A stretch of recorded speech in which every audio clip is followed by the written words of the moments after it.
Greece legalizes same-sex marriage. Tear gas and rubber bullets as Indian farmers march on Delhi.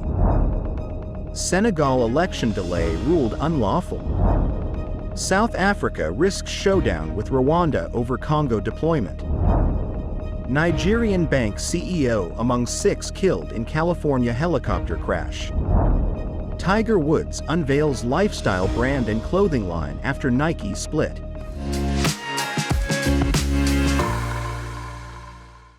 Hello, I'm Johnny. Thank you for joining us on Funday News. It's Saturday, February 17th, and here are your top stories. Greece has become the first Christian Orthodox majority country to legalize same-sex marriage. Same-sex couples will now also be legally allowed to adopt children after Thursday's 176-76 vote in Parliament. But it has also divided the country, with fierce resistance led by the powerful Orthodox Church. Its supporters held a protest rally in Athens. Many displayed banners, held crosses, read prayers, and sent passages from the Bible in the capital's Syntagma Square. The Archbishop, head of the Orthodox Church, said the measure would corrupt the homeland's social cohesion. The bill needed a simple majority to pass through the 300-member parliament. The Prime Minister told Parliament during a debate ahead of the vote, "People who have been invisible will finally be made visible around us, and with them, many children will finally find their rightful place." The vote has been welcomed by LGBTQ organizations in Greece. Stella Belia, the head of same-sex parents group Rainbow Families, told Reuters news agency, "This is a historic moment. This is a day of joy." 15 of the European Union's 27 members have already legalized same-sex marriage. It is permitted in 35 countries worldwide. Greece has until now lagged behind some of its European neighbors, largely because of opposition from the Church. It is the first country in southeastern Europe to have marriage equality. Thousands of farmers have gathered on the outskirts of India's capital, New Delhi, to set out demands for guaranteed minimum prices for their crops, debt relief, and policy reforms. Starting on Tuesday this week, the farmers are marching towards New Delhi with their tractors and trucks in tow. In an attempt to halt the march, the Indian authorities have placed barriers, nails, and other heavy machinery along the highways that run towards the capital. During one attempt near the borders of New Delhi by demonstrators to demolish barricades, the Haryana police responded by firing rounds of tear gas to scatter them.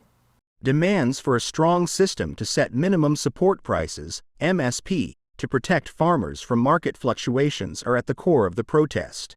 The protesters are also demanding debt relief and restraints on the privatization of the power industry. "I was here last time for the whole duration. We are here again because the promises made have not been fulfilled, for example, the MSP. When they formed the government, they promised to waive off the loans, but that did not happen." The timing of the protest ahead of impending elections in the next few months highlights the political significance of despair among farmers, who make up a sizable voting bloc in the country. The decision to postpone this month's election in Senegal is against the country's constitution, the country's top court has ruled. The Constitutional Court annulled President Macky Sall's decree in a contentious bill passed by Parliament, moving the vote to December. Widespread protests have gripped the West African country, once considered a bastion of democracy in the region. Opposition figures said it amounted to an institutional coup. Mr. Sall had announced he was pushing the election back because of what he claimed were concerns over the eligibility of opposition candidates. Mr. Sall had reiterated that he was not planning to run for office again. But his critics accused him of either trying to cling on to power or unfairly influencing whoever succeeds him. Opposition candidates and lawmakers, who had filed a number of legal challenges to the bill, will likely feel vindicated by the court's decision on Thursday evening. Khalifa Sall, a leading opponent and a former mayor of the capital Dakar, who is not related to the president, had called the delay a constitutional coup, while Tierno Alassane Sall, another candidate, also no relation, called it high treason. The court said it was impossible for the election to be held on the originally intended date of the 25th of February, just 10 days' time, but urged authorities to organize it as soon as possible.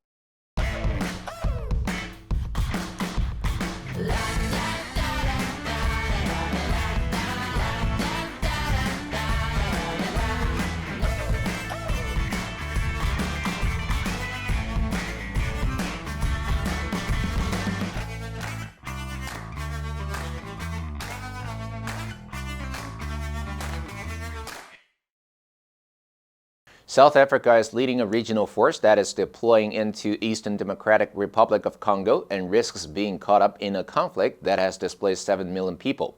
Operation Tiba is an initiative of the 16-nation Southern African Development Community, though it's unclear how it will be funded. Troops from South Africa, Tanzania, and Malawi will begin to replace a United Nations force that's been in Congo for 25 years and a year-old East African community deployment. Neither has been able to stabilize a region that is rich in tin, tantalum, gold, and other metals. According to UN experts, Rwanda has been training, funding, and fighting alongside the M23 rebel group operating in eastern Congo, and the new mission puts SADC on the opposite side of the conflict. Rwandan President Paul Kagame denied backing the rebels. Once for Sematumba, Congo analyst at the International Crisis Group said, SADC won't be fighting the Rwanda Defense Force directly, but the mission may lead to fighting the RDF behind the M23. 2 South African soldiers deployed as part of the SADC mission were killed by a mortar attack this week. While the operation may bolster South Africa's ambition to be a leading force in resolving continental crises, it will place further strain on its already depleted coffers. The CEO of a major Nigerian bank, along with his wife and son, were among 6 people killed in a helicopter crash in the Mojave Desert near the California-Nevada border late last Friday night. Access Bank Chief Executive Herbert Wegwe died in the crash, the bank confirmed in a statement on X. He was 57, Wegwe's wife Doreen 56, and son Herbert 29, and the former group chairman of the Nigeria Stock Exchange were also killed in the crash. According to National Transportation Safety Board member Michael Graham, the chartered Airbus EC-130 helicopter was flying from Palm Springs, California to Boulder City, Nevada, just outside of Las Vegas. Graham added, citing witness reports, the helicopter caught fire upon impact. Witnesses also reported rain and a wintry mix when the crash happened. The NTSB is investigating the cause of the crash and was at the scene in Halloran Springs, California. Graham said, the debris field was 100 yards in length, and all major components of the aircraft were accounted for and identified at the crash site. Nigeria's President Bola Ahmed Tinubu called the deaths an overwhelming tragedy that is shocking beyond comprehension. A preliminary investigation report will be released in the coming weeks, but the full inquiry could take as long as 2 years before a final report is published. Tiger Woods has unveiled his new lifestyle brand and clothing line called Sunday Red in the wake of his high-profile split with longtime sponsor Nike. At a news conference Monday evening in Los Angeles, Woods said the new offering, in collaboration with TaylorMade Golf, marks a new milestone in his career. It's the right time in my life. It's transitional. I'm no longer a kid anymore. The motif for Sunday Red, a reference to Woods' penchant for wearing red on the final day of weekend match play, will incorporate Woods' 15 major championships into the logo of a tiger stretched. Woods and Nike announced last month they were ending their 27-year partnership, leaving Nike's future in golf uncertain. Woods, meanwhile, remains one of the sport's biggest draws and influencers as he continues to chase Jack Nicklaus' record 18 majors and 6 Masters wins. Nicklaus won his final major and last green jacket at age 46. Woods most recently won a major at the 2019 Masters. Experts say the Sunday Red line should attract interest from consumers as long as Woods continues to make regular appearances. Privately held, TaylorMade's other current or former #1 golf endorsers include Rory McIlroy, Dustin Johnson, and Scottie Scheffler. Sunday Red products will officially hit stores May 1st. The answer for yesterday was C, solid. He is a solid player. Did you answer correctly?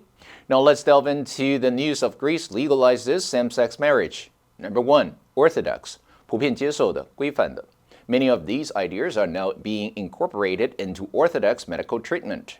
Number 2, cohesion, 粘合、凝聚性. By 1990, it was clear that the cohesion of the armed forces was rapidly breaking down. Number 3, fierce, 狂热的、猛烈的. He launched a fierce attack on the Democrats. Next, we have a multiple choice question for everyone to practice. Which answer would you choose? You can write your answer in the comment section. The correct answer will be announced tomorrow. And that's all for today's Funday News. Be sure to tune in to Funday News from Monday to Friday and click the link below to join Funday for free. I'm Johnny Wu, your host. I'll see you next time.